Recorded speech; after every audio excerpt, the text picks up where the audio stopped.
So the other day, I found myself daydreaming, looking at the window. And my daydream was I had gotten into the best teacher retirement community ever. We're talking the creme de la creme of teacher retirement communities, right? I had sent in my application. I got in, and they said, Oliver, we're going to fly you down to wherever this community is. Come on down. We've got one interview question for you. So I fly down there, and I get there, and they sit me down. They tell me all my great qualifications. The person on the other side of the table says, if you can answer this one question and give us the correct answer, you are in to the world's greatest teacher retirement community. If not, you're out. And I'm like, okay, I think I can do this. Go ahead. So the guy looks at me and says, what qualities make for the best student? My jaw drops, my eyes bug out, and I go, Welcome to Middle School Madness, a podcast about teaching and things that are interesting to teachers. My name is Oliver Wea, and I am a 26-year veteran of the middle school classroom.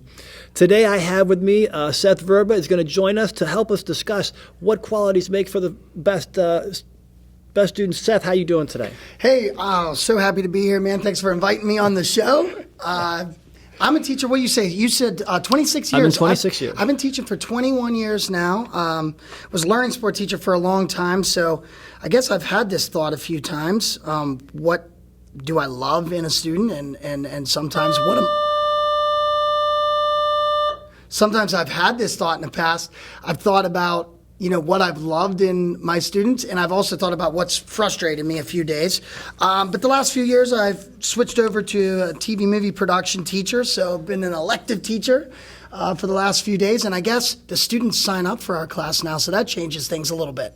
A lot. I mean, we're lucky. We have students that really want to take our class, and even then, we get a wide range of students. So the first thing I did is I typed into AI, right? Because AI is the thing out there, and I wrote in what qualities make for the best student. And the three things I got right off the bat were curiosity, self-motivation, and then I got adaptability, which was not bad. These are all good, and these are just boom, boom, boom.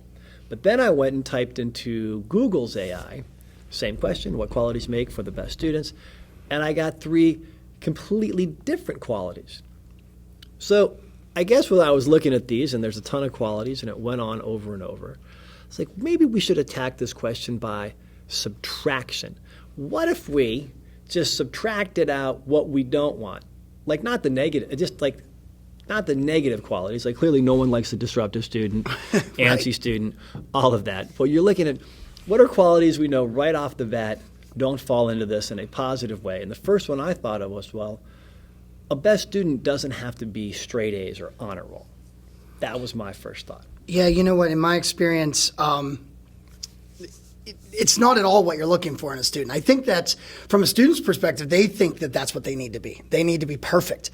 But the last thing I need from a student is to be perfect. Right. Yeah, I would absolutely subtract that one. One that I would add to the list is I don't really need a student. It's funny that you mentioned antsy before. I really don't need you to be perfectly still. I don't need you to sit in your chair at all times. I don't need you to focus your eyes on me like you're looking through my soul. I don't really need that type of attention as a teacher. Paying attention's good, but at the same time, you don't need to be perfect at it. And I was thinking you don't need because it's so hilarious. I don't need you to be the Hermione Granger. You don't always have to have your hand in the air waving. Like you could subtract that out right away. I don't need a billion questions from you all the time or a billion answers because you want to be the first person to do it. We could subtract that out. Yeah, there's almost a little bit of showboating that can happen in the classroom between students. One student wants to be the first one to get their hand raised. Yeah, definitely don't need that. I guess the last one that I can think of off the top of my head that I would add to the list is, which I think a lot of people think teachers need this from a student, but, a student that doesn't make mistakes. So not only are they super smart or, not only do I not need a student that's super smart, but I also don't mind, having a student that actually makes mistakes. Failure is such a great tool. I mean, you got to learn to make mistakes. I want students to make mistakes. You probably shouldn't be in our class if you never make a mistake. What would be the point? Man, I would think in any grade, right? Whether you're kindergarten, senior, the whole idea is you make mistakes. How many times has a teacher said, well, the best teacher out there is experience. Experience has got to have failure. No one gets to be an adult without making mistakes, and that's how it goes in education as well. I mean, true wisdom, right? Defined by the amount of time that you've been on this earth, and usually defined by the amount of mistakes you've made and overcame them. And so this was interesting because, once again, I was thinking about a college friend whose code name was Teflon. And it wasn't because he was tough or anything. Like, he really had, unfortunately, a nondescript personality, and nothing stuck. Like, it was hard to give him a nickname because nothing stuck. Like, boy, that's kind of true in the classroom. Like, when I thought of what makes for a best student, if you show up and you sit there and you get it done and there's nothing that, I don't know, sticks because you never ask a question, because you never get involved, but you do all the work and follow along, it's like, wow, is that really what I would put under a quality of a good student? You're just there, but you don't add anything, yet strangely enough, you get a good grade in the class. I mean, there's a lot to be said about the student that ends up surprising you by the amount of time that you spend with them. You know, those are the ones that actually stick in your memory. Right. I remember when they barely could read, getting out a sentence in class. They were actually scared to do it. And then, I have a young lady in my mind that I can remember, severely dyslexic, and would spend the whole, most of the year being very scared to speak in class, especially to read in class. And, over the 2 years that I interacted with her, she was raising her hand and volunteering and speaking in class, and then she was reading in class, and built some confidence in that way. So you love to see that. Those are the students that actually stick in your memory in a positive manner. Yeah, which of course now, I mean, we've subtracted a lot. We can begin to think about, all right, but what is that quality? And because we rank things all the time, that's how we are, I think, as humans. I wrote down that my number one quality that I wanted to see in a student, and it's a strange quality because you can't really measure it scientifically, there's no way to measure it, but you just touched upon it. It's growth and maturity. Yeah. I don't mind if a student starts out in September and, maybe has a nanosecond of an ability to concentrate, because we frame our answers like, well, I'm at a middle school. I got 12 to 14-year-olds. But as long as that squirrely kid who maybe only can do it for 1 second, and then as the year progresses, you see they can focus more, they have more concentration, they're beginning to grow up. What used to be a one-sentence answer now becomes two, or better yet, in our world, maybe it's a one-word answer. Yeah, you know what? I mean, even I watch a lot of sports, and I know you and I both are guilty of being coaches. But being a coach, I've heard this many times at the college level. They're talking after the game that we're growing as a team, and that's always a positive comment. And it's what, even at that elite level of athletics, it's exactly what they're looking for also. They want to grow as a team. They want to grow those individual players so that they find more of their, in their own game that, when put together, they accomplish something that they weren't able to in the first game.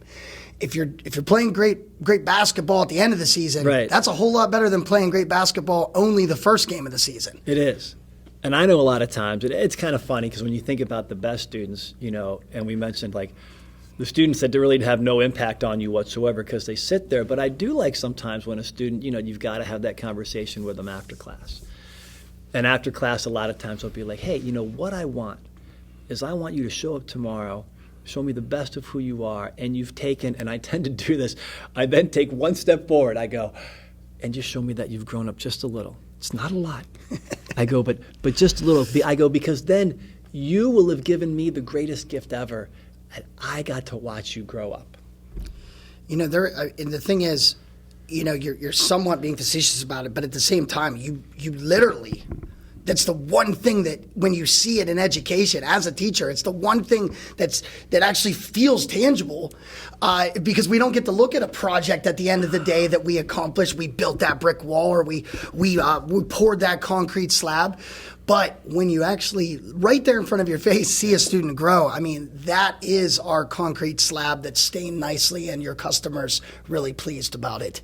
It's nice. It is nice. It's hard to have those moments are few and far between, but man, are they exceptional when they happen. They really are. And I like to say at the end of the year, when they leave, hey, you got to do me the favor. Come back in 4 years. I want to know how the story ends. And they give you that look like, what do you mean? I'm like, you're not going to look the way, sound this way, move the same way. Your muscles are going to come in because we're in middle school. But I want to know how that story ends. I want to know that, who did you grow into? So when it comes to equality for a best student, yeah, growth and maturity is probably my number one thing that I would like. When you brought it up, the number one, again, if we're going to rank them, my number one, quality that I'm looking for in a student, and I guess I'm not really thinking of it from a perspective of a 12 to 14-year-old like you were. I'm more thinking of elementary, middle school, college age, grad school student, an 80-year-old man that's still learning. Right. I'm thinking of being a student, like a student in life, and that's really my answer. I'm looking for a student that understands the idea that learning is this journey. And, I know it served me well. There was a time where I thought, I've learned enough. But the older I get and the little bit wiser, I suppose, that I get, the more I realize that I'm at my best. I'm being my best as a student when I am accepting and wanting that, thirsting for the knowledge that's out there. I'm kind of reminded of this old Edgar Allan Poe poem that I co-taught in an English class a few years ago, and we encountered this poem. It's called El Dorado, and there's a knight, and he's in search of this fountain of youth, this heaven at the end of the story, and but he runs into a shadow, and the shadow speaks to him, and the shadow kind of informs him of something a little bit more wise than what he's looking for, and it's the realization of the heaven, the fountain of youth, the answer to everything, the knowledge is actually in the journey itself. Right. And I feel that's really, it's been an important quality that I try to instill in my students. But I love when a student comes in and they have a thirst for knowledge. They want to, they're desperate for, hey, how does that work? Or, if I press this, what happens? I love that quality in a student. I want a student that also, that just wants that for life and wants to, and also realizes that realization that it is not going to be over in one day. You're not going to learn how to be a film expert in a day in our class. That's for sure. Well, that's why I like, and I agree. Number 3 on my list was curiosity to explore. Because I'm always kind of interested. Sometimes, like the Teflon student, they're willing to just sit there and I don't know, take it kind of. Like, I'm going to talk, you are going to do, and then they do it. Yeah. But I like the student who says, well, what if you said, they've got an innate curiosity. And I don't know if you can teach curiosity, right? Like, I don't know if it comes, or if curiosity is somehow then mixed with that idea. Eventually, I'm going to hit a subject somewhere in my educational career that's just going to motivate me to begin to ask that question, right? And I don't know if that comes in your senior year. Everybody's different. Maybe that blends in with growth and maturity, but when a student walks up and asks me a question and I'm like, well, I never thought of it that way, or I don't see it from your point of view, you're like, that's a great student, because now they're thinking independently. I have confidence on my list, and I feel like it really is. It's a different way of saying exactly what you are saying. It's the confidence of being able to struggle. It's the confidence to be able to approach a new idea and go after it, even though you're unsure of it. It's the confidence to be creative. Yeah. It's the confidence to be able to fail. It's when I have a student that is willing to put themselves out there, as they say, that's when a student is able to do their best learning. That's when they're able to collect the most amount of information, I feel. It's when they learn the best.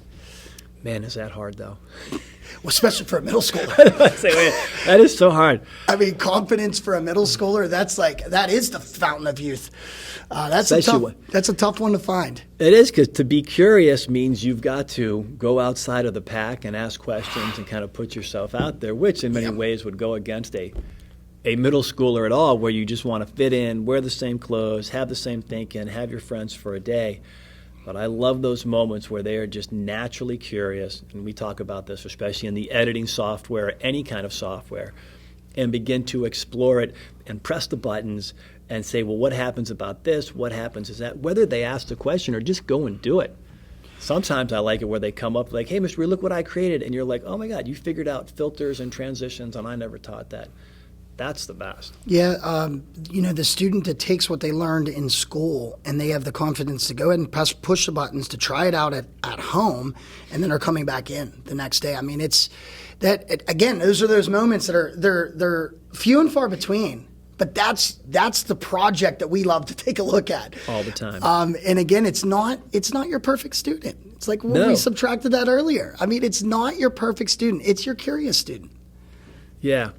And it's funny, now that I look at my list, number 2 I had on there, which does kind of dovetail with number 3, which was curiosity, is thinking before you ask. And this is a common problem, whether it's with my own kids. Hey, Dad, where's my jacket? And you're like, well, I don't know. Have you looked for your jacket yet? And I think teachers get this all the time. The students intrinsically know they can come to you and ask the question, and we always feel good as teachers to literally give the answer, because then it makes us feel good. Like, I know the answer. I am the ivory tower of answers and knowledge. I am the gatekeeper to all knowledge that exists in this world. You know? I'm glad I don't have that role. There's so much to know out there. But when the student, you see them thinking and problem solving on their own, I mean, that's just like, yeah, that to me is a quality that makes for a really, really good student. I have, so as you know, I'm in the lifelong journey of learning the guitar, and I have a guitar teacher that I watch online, YouTube, Tomo, I'll put a little plug for him, Tomo Fujita Music on YouTube, and he's actually John Mayer's guitar teacher. They've worked together at Berkeley, but he also, gives John a lot of advice. So I love this guy. He's a scholar. He makes you feel good about yourself as you're learning the guitar. But his piece of advice, I'll steal his. His is, be kind to yourself when you're learning something. And I feel like my students that are kind to themselves, they actually approach their own learning with a kindness and a forgiveness of, don't try to be, this is Tomo's advice to me as a guitar player. Don't try to be too quick. You're going to be as fast as you're going to be. Don't try to learn too much. You're going to learn as much as you can possibly learn. Don't compare yourself to everybody around you. And I'm taking this as advice as an adult, but I want to share this with my students. Stop comparing yourself to everybody around you.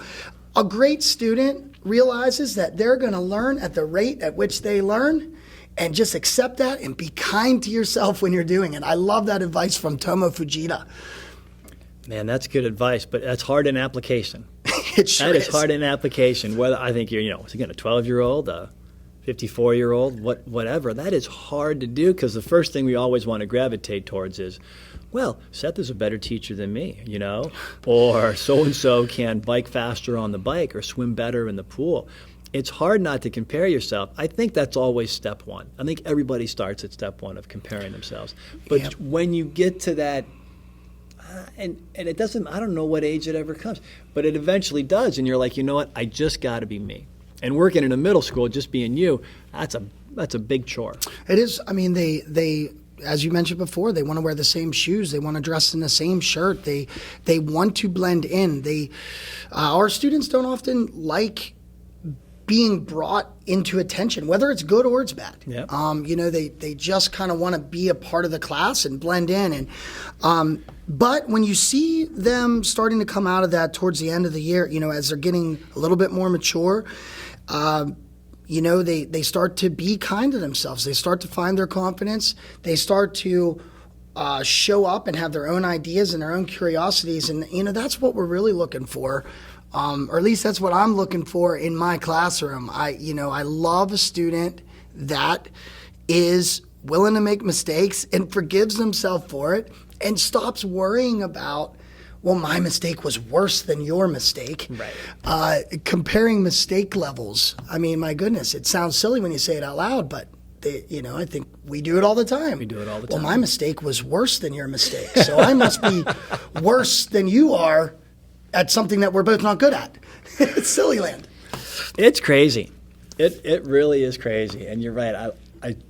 It always is measured in the school year because they change so much from September all the way down to early June. And when you see them grow, that's a great student. When you see them think independently and ask questions outside of the realm of I'm not thinking, will you, here's my question, but just give me the answer. Like that's even better. And that really, you put those two together, well, what is that student when you blend those two together? That's a curious student. Yeah, 100%. Curious, confident student and willing to go for it. That's what you're looking for. It's never the perfect student. It's never the student that's just so easy. You know the easy students, like you mentioned, the ones that almost disappear? Yeah. I always wonder aside of me, I always wonder what they grow into. So now that we got our top three, the question is, does the guy on the other side of the table let us in? Do we even get into the mysterious, awesome, highest level, most luxurious, best teacher retirement community ever? Do they have shuffleboard at that retirement community I for would teachers? Hope so. I think so. I don't even know how to play shuffleboard. I guess I'm not at the age level yet. That's something that I got to figure out here before I retire. Well, the sad story is, for another day, I played it in my youth way too much. But we'll save that for another time. And I don't even know, because there's so many qualities that I saw in AI. There are so many qualities when I just searched for it that I just had to pick three. Those were my three. I would like to think the guy lets me in. Oh, yeah, Mr. Weir, those are very fond answers. You seem like you were a good teacher and you served well, but I got to tell you, where'd you grow up? And I would say Cleveland, and he goes, nope, you're not getting it. But like, wait a minute, what about the question you asked me? Well, you grew up in Cleveland. How many Super Bowls do they have? And I'll be like, I get it. I'll just go to the second-rate one. You'd say, what about the Indians? What about the Indians? And once again, don't get me started. So one word of Cleveland, they'll be like, no. But we're glad you spent the other half of your life outside of Pittsburgh. That was good. So you're saying if I answer these answers and I'm also from Pittsburgh, you're getting in. Nice. You're getting in. That guy's going to look at you. Shuffleboard every day. Shuffleboard every day, right? That is fantastic. And that's the bell. It is time to shut down the computer, throw the switch on the lights, and leave the greatest playground in all of the world, your classroom. Hey, Seth, thanks for coming on the show today. It was great hearing your opinions. Oh, thanks for having me, man. I really appreciate it. It was fun. Yeah, it was. Thanks for listening. And if you would like to be on the show, send me an email. Leave a comment down below. Thank you for being a teacher. The world definitely needs good teachers. And until the next one, we'll see you in the hallway.